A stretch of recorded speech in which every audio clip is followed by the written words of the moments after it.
Bonjour, bonjour, j'espère que vous allez bien. Aujourd'hui, du coup, on se retrouve à Valence, en Espagne, évidemment. Je me suis pris mon plan. Habituellement, j'ai mon plan via mes bouquins et tout. Sauf que là, j'avais pris le plan, j'avais mis dans le manteau que j'avais hier. Et quand j'ai vu la météo, je me suis dit, bah non, en fait, je vais pas prendre le manteau, ça sert à rien. Et du coup, bah, j'ai oublié mon plan dans mon manteau, forcément.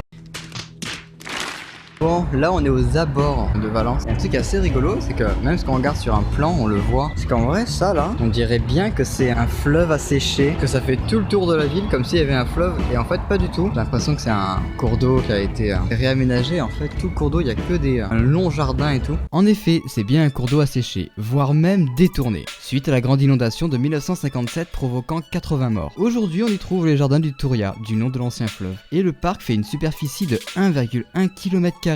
Ça fait grand, mine de rien. Et là on voit l'une des fortifications de la ville, l'une des portes d'entrée d'une ancienne fortification. Il y en a quelques-unes comme ça dans la ville. Et du coup avant ceinturer toute la ville. Du coup là on va aller directement en centre-ville. Ça j'adore ça, trouver des petites places comme ça. Bon, sinon ce début de voyage, pas forcément compliqué, mais fatigant en vrai. Chaque fois je me fais avoir par le nombre de kilomètres que j'ai à parcourir et tout. Et je me suis dit en termes de kilomètres, mais ça va, j'en ai pour 4 heures de route. Sauf que évidemment, je prends pas les autoroutes payantes parce que sinon niveau budget j'exploserai. Je veux le masque de cheval avec les lunettes, clairement. C'est joli ici, hein, putain. Ok, donc la Plaza de la Virgen, c'est quoi? La virginité. Et du coup ça doit être ça.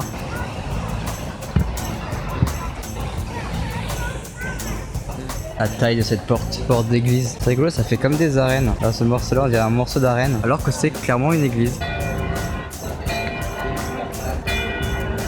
Enfin, les détails dans les églises, j'ai beau filmer, voir beaucoup d'églises au fil des voyages. Je reste toujours bouche bée devant le nombre de détails qu'il peut y avoir et tout. On retrouve la toiture de tout à l'heure là, juste là. C'est marrant, c'est que les tuiles elles sont bleutées, elles sont peintes en bleu, je sais pas quoi. C'est très stylé. Bon, normalement on devrait se diriger vers la place de la Reine où il y a un immense bâtiment.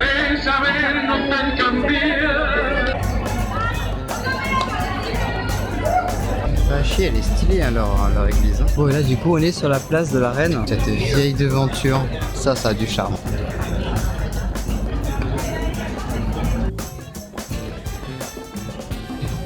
Bon normalement il y a ça qui est les Aura del... Oh, qu'est-ce que c'est que ce bâtiment? Bon, on voit pas trop hein, avec les travaux mais j'essaie de traduire ce qu'elle écrit. Ah Méditerranée, oh putain, j'avais pas compris. Maison de la Méditerranée, un truc comme ça. Ok, bah aux F du coup ce qu'on voit que dalle. Là ici ce qu'on a là c'est un hall, c'est un marché couvert qui est super beau, hein. On retrouve encore de la faïence en haut des arches. Très joli, c'est vachement coloré pour le coup. Ah mais là c'est le sol qui est d'accord, je suis en train de me dire mais c'est bizarre ça. En vrai c'est les trucs qui sont au sol que les éboueurs ont retourné. Je disais bien que c'était pas normal.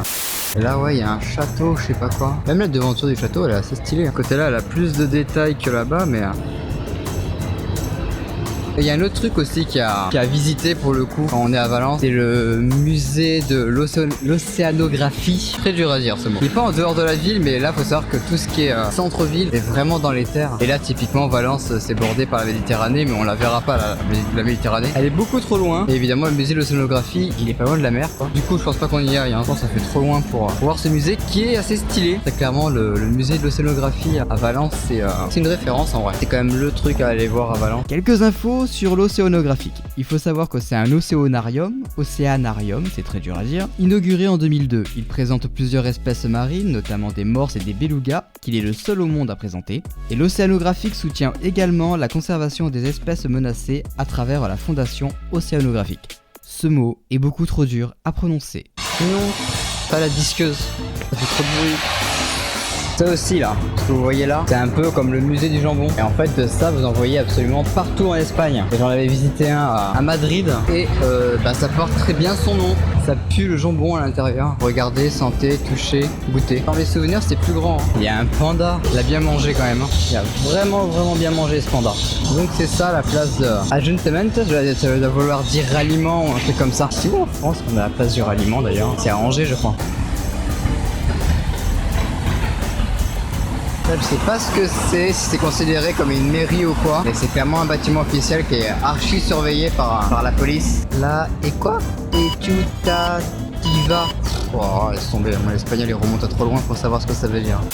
celui-là de bâtiment, il a une petite tour en haut, tout en métal. Ça fait penser à un observatoire ou un truc du style. Ah, le courrier et télégraphe, hein. C'est écrit en haut. Ah voilà, c'est un plan comme ça qu'il me faudrait. Qu'est-ce que c'est que ce truc? Alors c'est une pièce d'art, hein. C'est pas un endroit qui est en bordel, c'est juste une pièce d'art. Il y a une main sur le truc là, le truc bleu que vous voyez là, au-dessus de mon doigt. C'est une main qui a laissé son empreinte avec de la peinture. C'est chelou.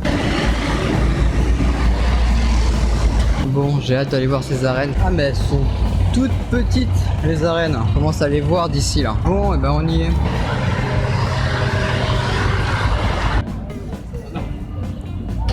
Aïe, je me suis mangé le poteau que j'ai évité pour vous. C'est la gare du Nord en plus. En vrai, elle est grave jolie, hein. Là, on voit tous les détails. Et là-bas, on a les arènes. On va y aller.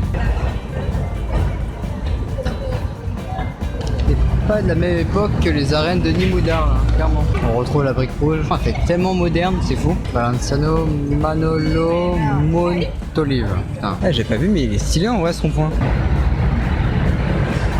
Ça me fait penser que sur la route allant à Valence, en pleine pampa, il y avait un arc de triomphe et la route qui se divisait en deux pour laisser la place à ce petit arc de triomphe. Je me demande ce qu'il foutait là, hein, vraiment. L'arc de triomphe dont je parle, c'est l'arc de Béra, construit en 13 avant Jésus-Christ par les Romains, à 60 km de Barcelone. Il fait partie de l'ensemble archéologique de Tarragone, où il y a un cirque, un forum, un théâtre, un aqueduc et bien d'autres choses de l'époque romaine. Plutôt sympa ces vieilleries. Bon, j'espère en tout cas que la visite vous a plu. En tout cas, moi ça m'a vraiment plu. Assez jolie ville pour le coup. N'hésitez pas évidemment à laisser un petit like et ou un petit commentaire, à vous abonner si ça vous a plu. Et évidemment, oui, on se retrouve la semaine prochaine pour une nouvelle ville en Espagne qui sera la capitale. Ciao.